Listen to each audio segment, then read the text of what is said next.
Okay, we're rolling. All right, this is an interview with Edward Riddett in the New York State Military Museum, Saratoga Springs, New York. It is the 19th of September 2003, approximately 11:30 a.m. Interviewers are Mike Russert and Wayne Clark. Could you give me your full name, date of birth, and place of birth, please? Edward Riddett, Edward F. Riddett. Born March 25th, 1926, Yonkers, New York. Okay. What was your educational background prior to entering the military service? High school was as far as I went, right in from high school. Mm-hmm. Do you remember where you were and your reaction when you heard about Pearl Harbor? I was in Sunday morning, I was in the kitchen reading the newspaper, and I heard it on the radio. Mm-hmm. And didn't know where Pearl Harbor was. Most people didn't. And from there, things just picked up. Mm-hmm. Later, I became an air raid warden. I was only 15 at the time. Oh, really? Could you tell us about that? Yeah, well, we had blackouts in those days. Mm-hmm. In case it was an air raid, I don't know how to expect it. Now, did you volunteer to do this? Yes. Okay. I volunteered for the air raid warden. Mm-hmm. What kind of training did We you took get? first aid training. And Mm-hmm. they gave us a helmet and flashlight and all that. Yes. Were you given any identification charts of Yeah. airplanes and Yeah. things? Well, we studied, we had slides of airplanes Mhm. which you had to identify. Okay. And most of them were German airplanes because we were on the East Right. Coast. And they gave us first aid training. We used to participate in the blackouts that they had. But everybody had to put their lights out, and being 15, I was a big shot going around putting lights out, you know. And that's about it on that And section. how long did you do that? Well, from 15 till 17. Okay. So, I guess 2 years close to Mhm. it. All right. Did you stay in your own neighborhood? Yeah, we were strictly in our own neighborhood. Okay. I know you went into the Navy, did you enlist or were you drafted? I enlisted, I was 17. I was out of high school about 3 months when I enlisted in the regular Navy. Why did you pick the Navy?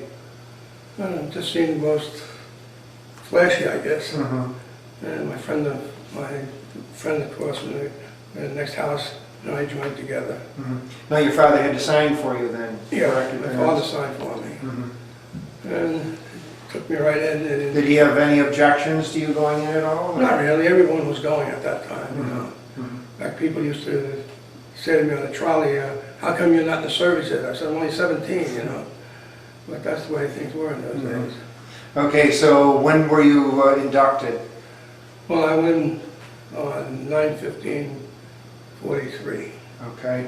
Where did you go for basic training? Went to Great Lakes Naval Training Station. Could you tell us a little bit about your training?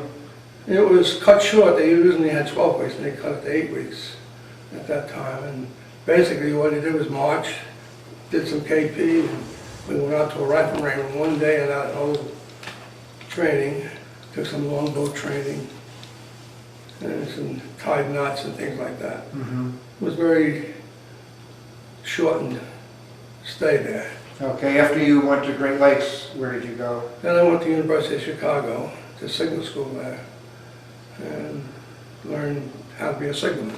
Mhm. Lights, flags, semaphore, Morse code, you know, Mhm. things of that nature.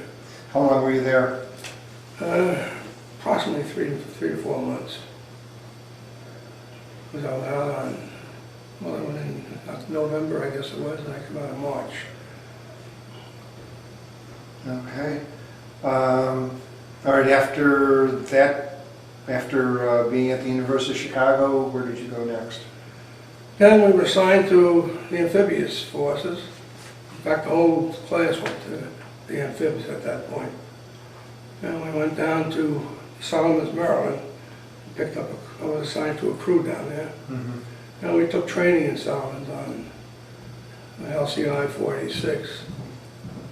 And, Now, did your crew stay together? you know, we stayed together from that point on. And we took training together, and then we shipped from there, we went up to Boston to pick up our ship, which wasn't built yet when we got there. And we spent the first few days making, correcting charts and things of that nature. When they actually built the ship, they built it in 3 days. So did you watch this entire process? Yeah, we went to the base every day, Mhm. and you could see it, they were putting steps, housing here, the bow there, and they shoved them together. And 3 days later, the ship was sailing next to the dock. And we took control of the ship then, I don't remember what exactly, it was May 22nd, or May 15th, right? Yeah, we took control of that ship. Now, what did you do? Did you do a shakedown? Well, Shakedown there cruise, or?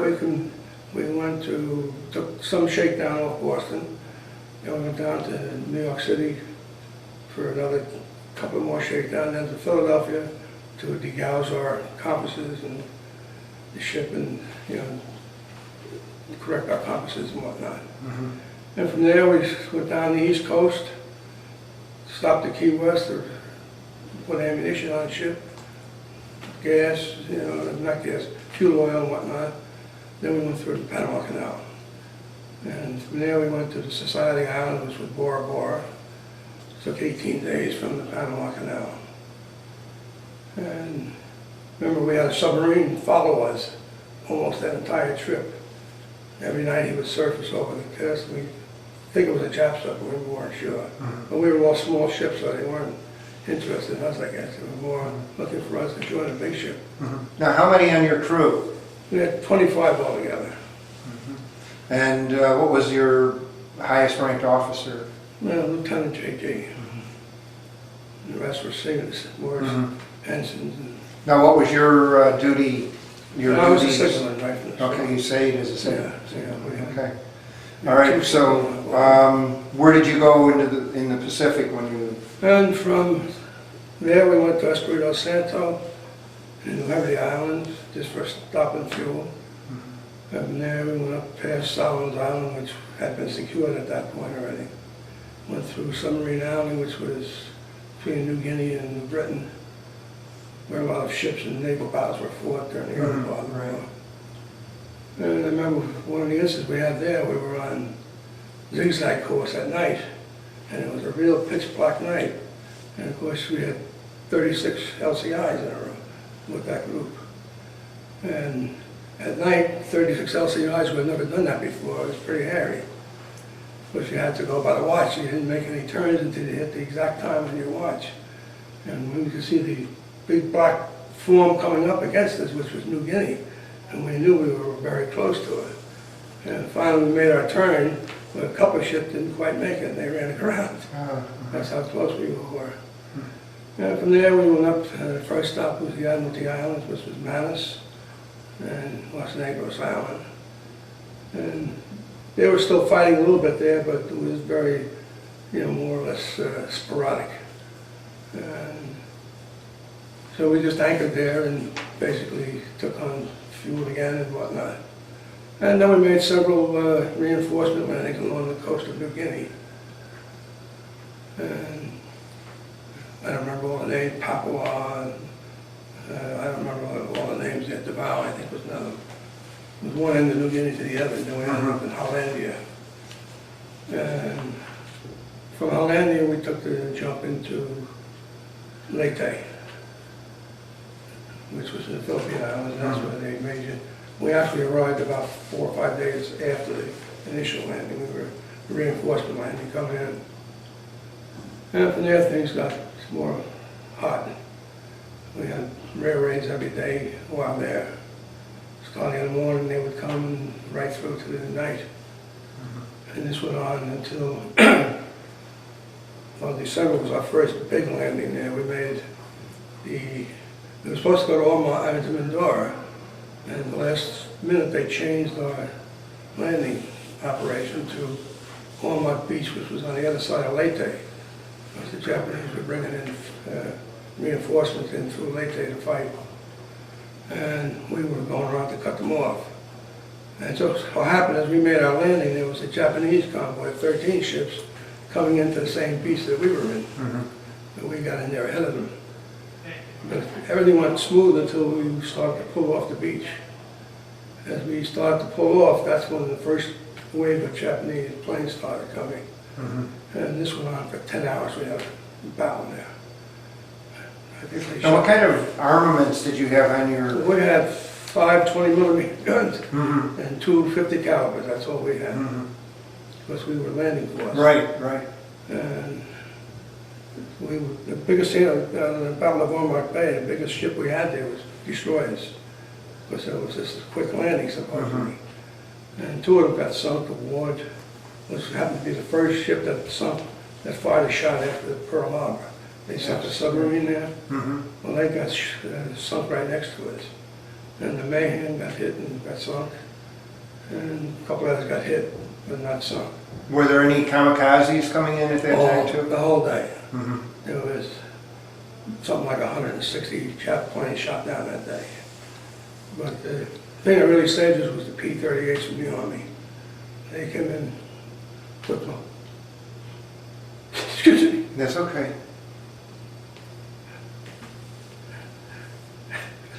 This went on for 10 hours, this whole battle. Finally, a typhoon moved in on it, that's what saved us. Mhm. And we still go up on Packer Lake, they go. How's a LCI right out of Typhoon? Oh, LCI is very hard riding in any kind of, Uh-huh.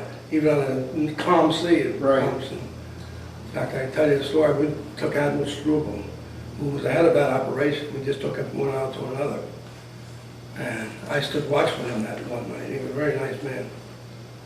And he said, I thought I rode on every ship in the Navy, but this is the first time I rode on this, and it's the last time. Because it was bumpy and if you weren't used to it, it was very hard riding. Many of them got sick. Even he was a little bit nauseous when he got off that.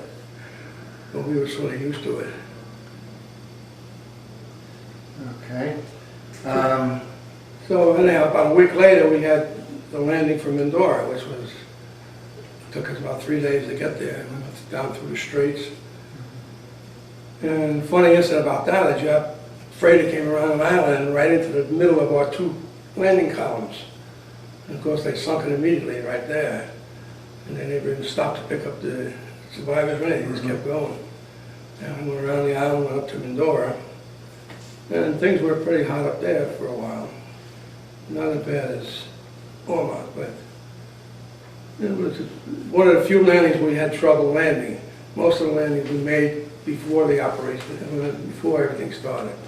It was pretty easy landings, and it was after the landing that the trouble used to start. But in Mindora, we had Jap kamikazes coming in before we got in there. In fact, I saw one hit an LST on the bow and went straight up. The LST was loaded with troops and hit the con. And fire and guys jumping off that ship and everything was kind of hard to watch. But we had the battleship New Jersey was our cover there. So we had some big guns to play with there.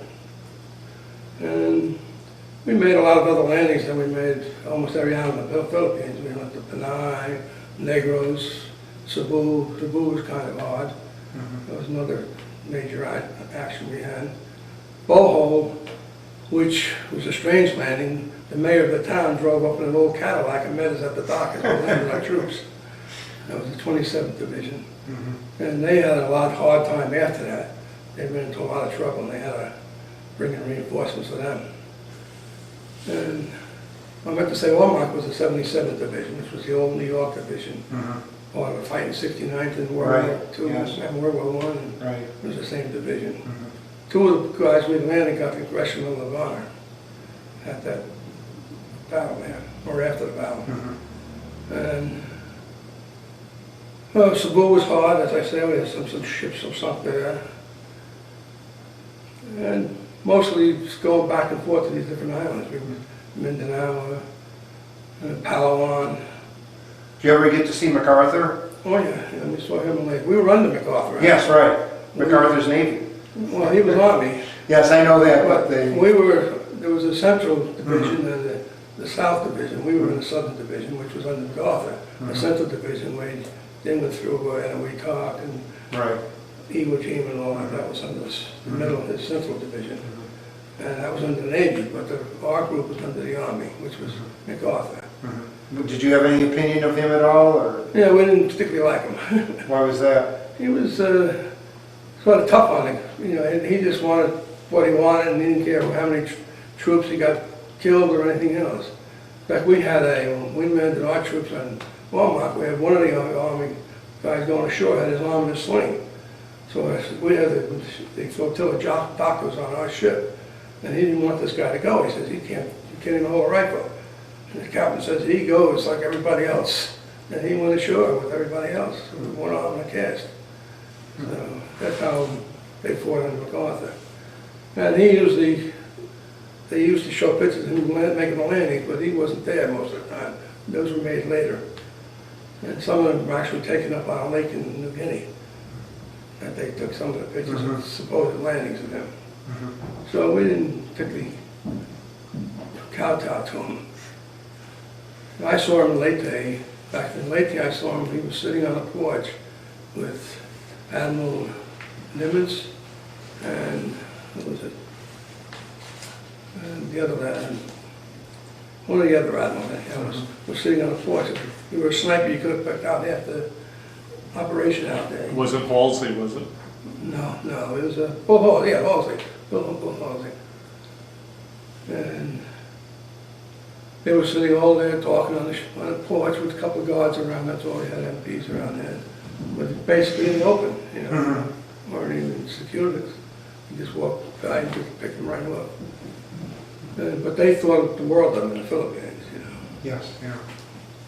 I like the Filipino people. They were very friendly and gracious. In fact, we went back in 1994 for the 50th reunion of the landing in the Philippines.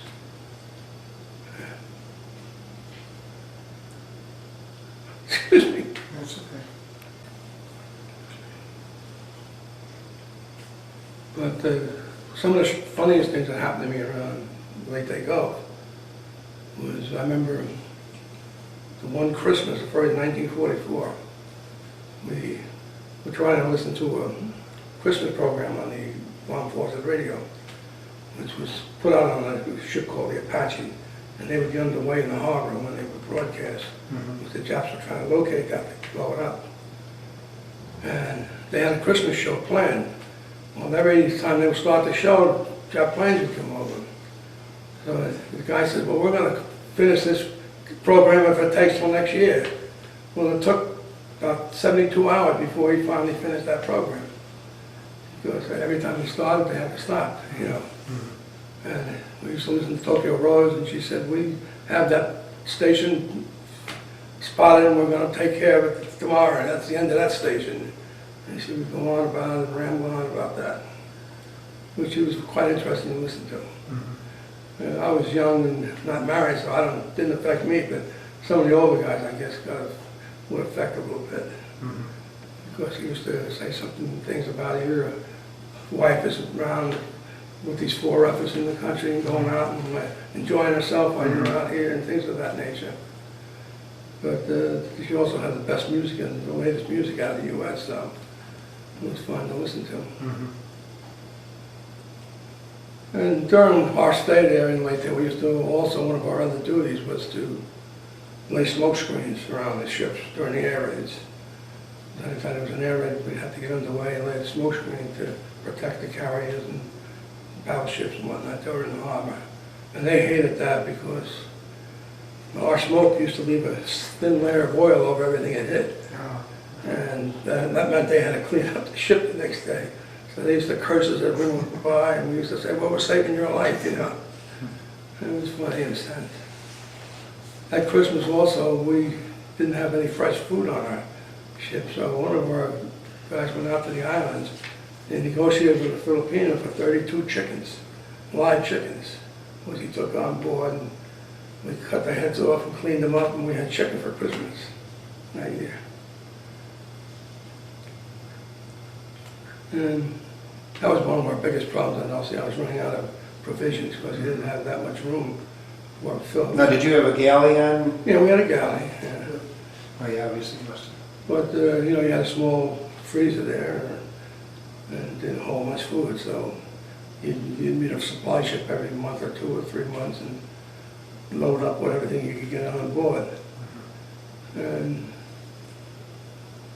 We used to eat rice, I remember, day after day. Sometimes that would be the last thing you'd have on board. You'd be eating rice from morning, noon, and night. And I used to hate the rice after a while. It used to develop bugs out there. At first you didn't want to eat it, but then later on you'd just kick off the bugs that were showing. Then after that you just ate the darn thing, and that was the end of it. So at least we got some protein that way. So, and another thing I remember going to an island called Our Island. We were sent to this little island, which was the southern ship ever to go to this island. And it was owned by the Australian government. And they had a governor there, they called an Angao. We went to pick him up. And they put on a dance for us, you know, and whatnot. They were sort of a very light-skinned Polynesian type natives. And most of them were, the oldest was about 30 years old because they used to die off from TB and whatnot there in that island. But they were very friendly to us and whatnot, as they say, put on all kinds of shows for us. And that was another memorable day for us. From there we were going, at the end of the war, we went to Samoa rather, to be converted to a rocket ship for the landing in Japan. And of course the war ended then. So they sent us immediately to Okinawa and then on to China. And on the way to China we ran into this typhoon, which was the worst typhoon I ever had in the history of that island. And we were in that high typhoon for 5 days. We rode it out. And it was better being out at sea actually than in the harbor there, because over 200 ships got wrecked in the harbor. It got so bad that they took the ships from anchor, dragged their anchors, they were washed up on shore, then the typhoon turned around and came the other way. It took them off that one beach and washed them across the island to the other side of the island. Put them up on that beach. And they couldn't even salvage 180 of them, they couldn't salvage at all. They were so badly damaged. It wiped out the army, everything there. They had no food, no water, no nothing. So they were in pretty hard straits there. But we were in the China Sea fighting that out to stay off the China coast. We kept getting dragged towards the coast. And of course the worst time was making your turns to stay away from the coast. That's when it got hairy because you take a risk sometimes of 45 degrees. But it was a very seaworthy ship, the LC Hines. I remember looking up and watching, when I was on watch, I was in a conning tower, and I see waves 50 foot high over the top of our mast of our ship. So we, being so small, we rode like a cork over the top of the ship. But I never heard of any LCI getting sunk by a typhoon, where they destroyed and sunk, and the cruise of Pittsburgh lost 100 foot of her bow in that same typhoon. But no LCIs ever got lost. So, Now, how long were you in China? we went to China, went up the Wangfu River, and they surrendered to us as we were coming up. A Japanese destroyer surrendered to us. We had 5 20 millimeters, but they were surrendering to us as we come up. We landed at Shanghai. We tied up there. And we stayed there and occupied that for roughly 3 months before we pulled out. Now, what did you do with this destroyer? What happened to the destroyer and its Nothing, crew? we You just had to... told them, we'll see you later. Just went by, you know. And there was troops there, 18,000 Japanese troops came up to our ships there, which we couldn't even take prisoners on our ships. So. And we just, the Chinese were very happy to see us. They cheered us as we come up the river. They were cheering for us. One of those things you see where occupying force comes in, you see everybody cheering. That's what it was like. It was very exciting, actually. And we went in and we sort of gave them provisions. We gave them what provisions we had, because the people that didn't have much food.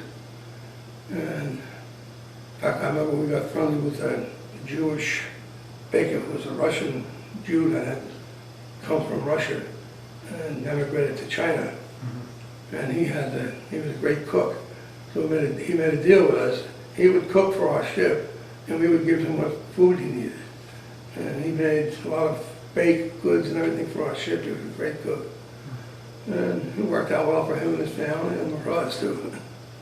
And a lot of other ships were making deals like that with the different people, you know.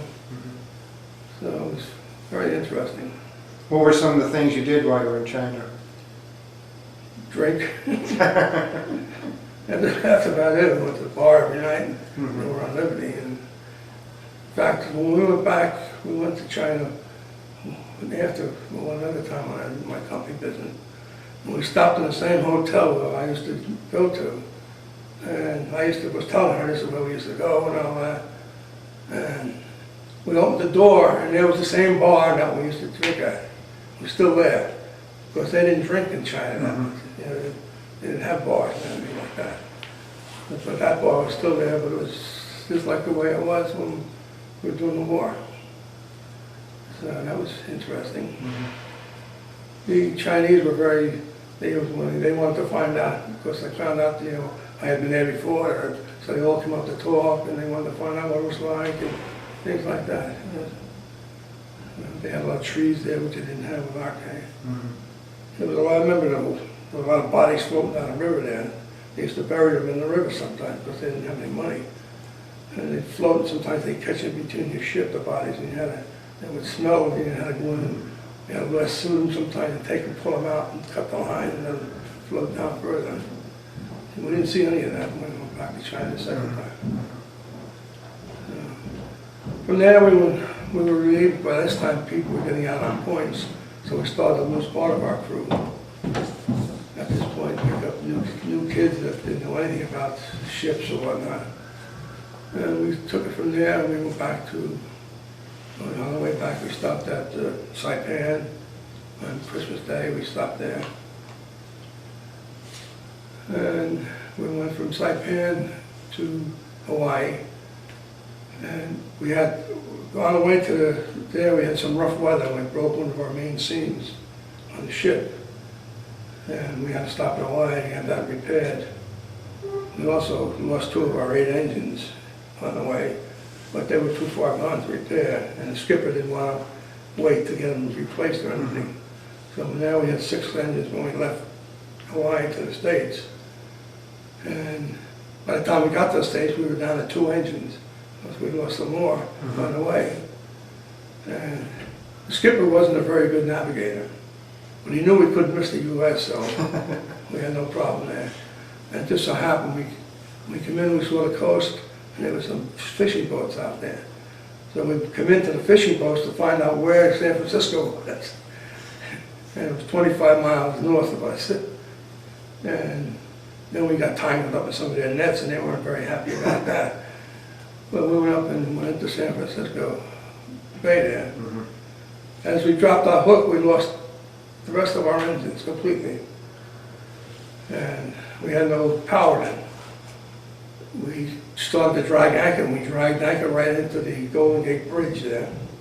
They had to send out a tug to come and pull us off and pull us into what was that, I don't know if you forget the name of the island, the town there.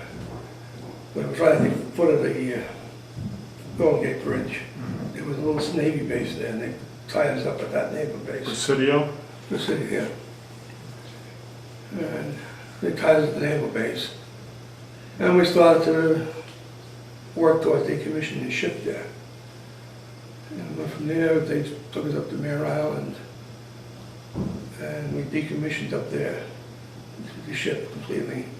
And that was exactly 2 years from the day we commissioned it. We decommissioned it. We tied up the nest ships. And I understand that later, I saw it in one of the books here, that they later sold that to Bartlett Interior, that ship. And a list of all the other ships that they sold out of there. And from there I was transferred, well before I was transferred, they wanted me to go to the NWTOC for that, the atom bomb test. Because I was regular Navy, most of the rest were Naval Reserve on that ship. And they were going to take me to on another ship to go out to NWTOC. Skipper went over to the naval base over there and said, well, look, I was the only man on the ship who knew where anything was on the ship, and he talked to them to keep me on the ship, which was fine for me. And we decommissioned it, and I went into San Francisco to be reassigned. They had me reassigned to another ship going out. So I went to a yeoman there, and I said, "Is there any way I get off that list, you know?" And I had him $20. He went over, crossed my name off the list, and put me on a seagoing tug. And by the time I got to the dock, they had the tug, and it had already pulled out. So I had to go back, and they reassigned me to Long Beach then.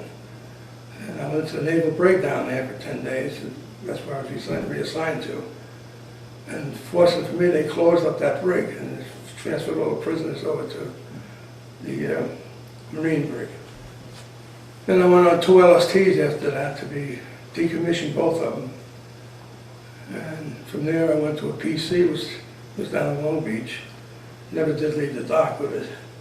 And then I was discharged from there. Okay, when were you discharged? And well, I went home on terminal leave first. You had to use up all your leave. So I went home, I was back home for 2 months. And I was discharged on March 17, 1947. So it was 4 years, almost 4 years. 3 years, 6 months, and 9 days, actually, that I was in there. Okay.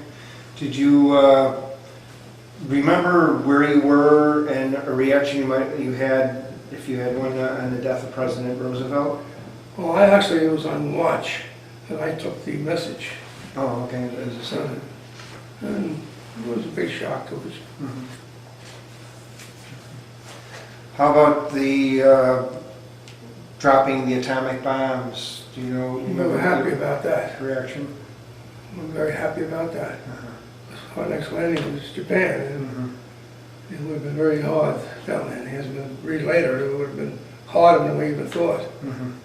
But with the doctor on our ship, who was the doctor for the whole flotilla, told us later, at a reunion actually, that he had gotten orders that we were going to be going in 3 days before to drop off frogmen and then go back out and then go back in on the landing. And Cayuse, I think we were scheduled for. So it would have been, except for the atom bomb, probably wouldn't be here. So, Did you get to see any USO shows at all while you were in oh, service? quite a few. We saw Bob Hope, saw him in Manus Island in the Philippines.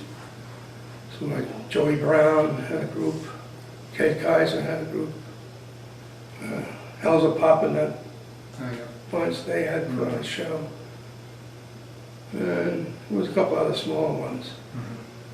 Joey Brown, in fact, was on Cebu, and he was on that lighted stage, and they had snipers all around the city. You could hear the guns going off around the city. The Japanese were still there.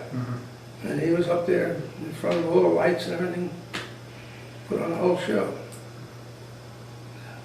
So, When you, after discharge, did you make use of the GI Bill at all? yeah, well, I took 6 months off. And I took the GI Bill, I went to school then for accounting, which I took about 3 or 4 years. But I got married in the middle of that, so I started at night then. I went to work in When did you get married? 1949.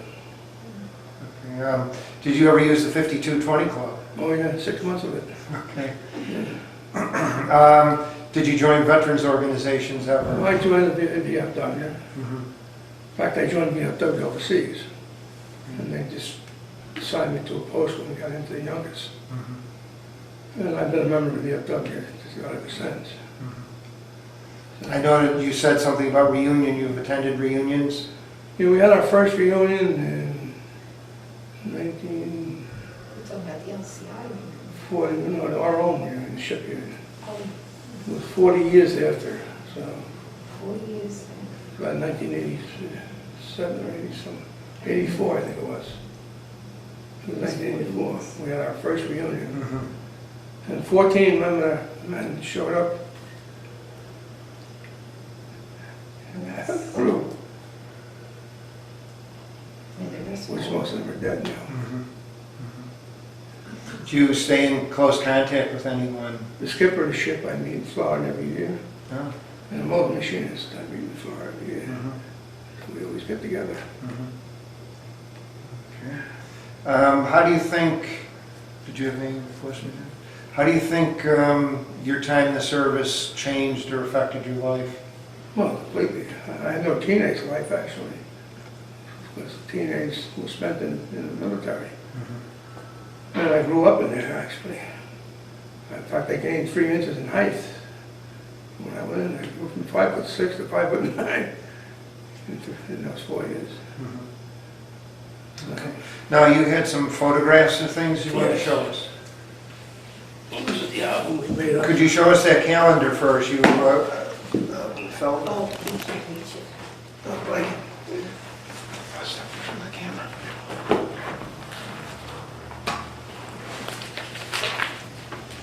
This is a calendar. Calendar put out by our LCI Association. And this ship over here is our ship, 686. This is the ship I was on. Now, what landing This was was the that? landing of Walmart Beach. And that was the 77th Division. Okay, got it.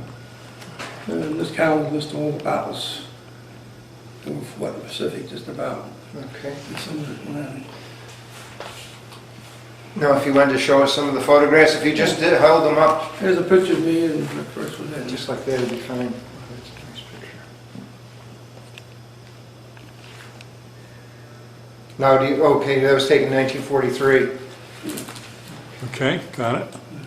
The rest is just regular pictures, me at home, and Some have landings there. some of the landings in here. This is part of my crew. This was my immediate officer was this gentleman. He was in the FBI, actually. And he went back to the FBI when he came home. This is the kind of gun we have, 20 millimeters. Okay, Okay, you could go to another page if you This was a typhoon we were involved in, not the main one, that was a different typhoon. Just shows how rough it was. These are New Guinea, actually. It was some of the islands, people lived in New Guinea at that time. I understand people are vacationing there now. This was Walmart Beach landing that we took from our ship. And this is myself standing on the davit. More pictures of some of the Philippine islands. And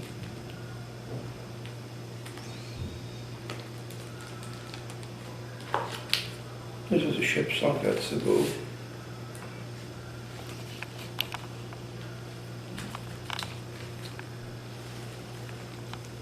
It's the other segment on the ship.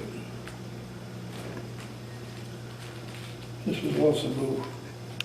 This was practically flattened. That whole city was just wiped out.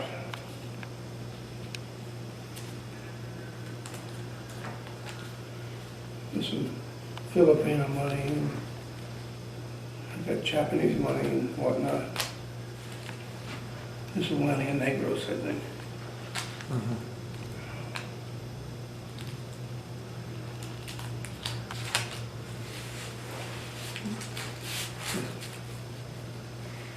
Myself, and I can't see what the pictures are. Yeah. Tough to look at them upside down.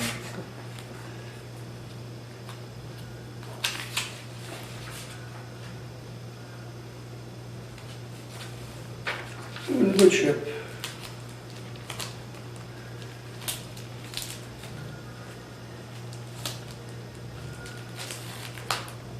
China.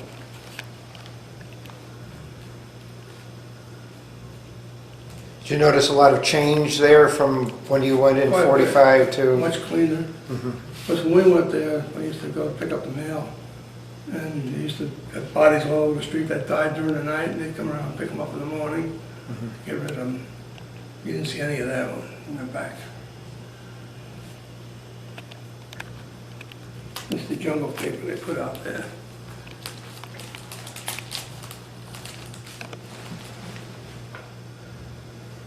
This is the first white uniform I wore the whole time I was out there was in Shanghai, China. Over there, they call us the Dungaree Navy.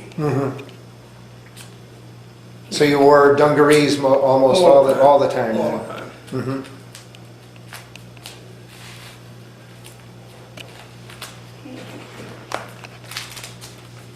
Sticking together. I was in a bar. That's just friends of mine. Here's the first reunion.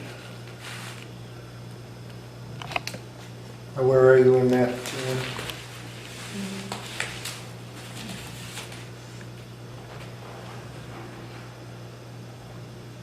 There you go. Over here. And that's the skipper right next to me. Second skipper, in fact. First skipper was gone already. And there were different pictures at different reunions in there. They say most of them are gone too. They're all up in age, and most of them, I was the youngest man on the ship. So they were all older than I was. So. This flag I still have. That we flew that in Omak Bay on a ship. And being a second one, I saved it. I have another one I flew over Cebu. Because we made our landings there.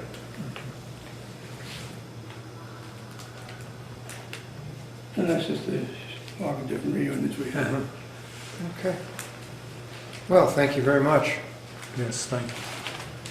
It tells about the divine wind, where it came from and everything. Which is kamikaze. But Yes, right. But at the end, towards the end of it, tells us that we got the rainstorm, and that was it. Oh, yes. Those only ships were sunk and everything else.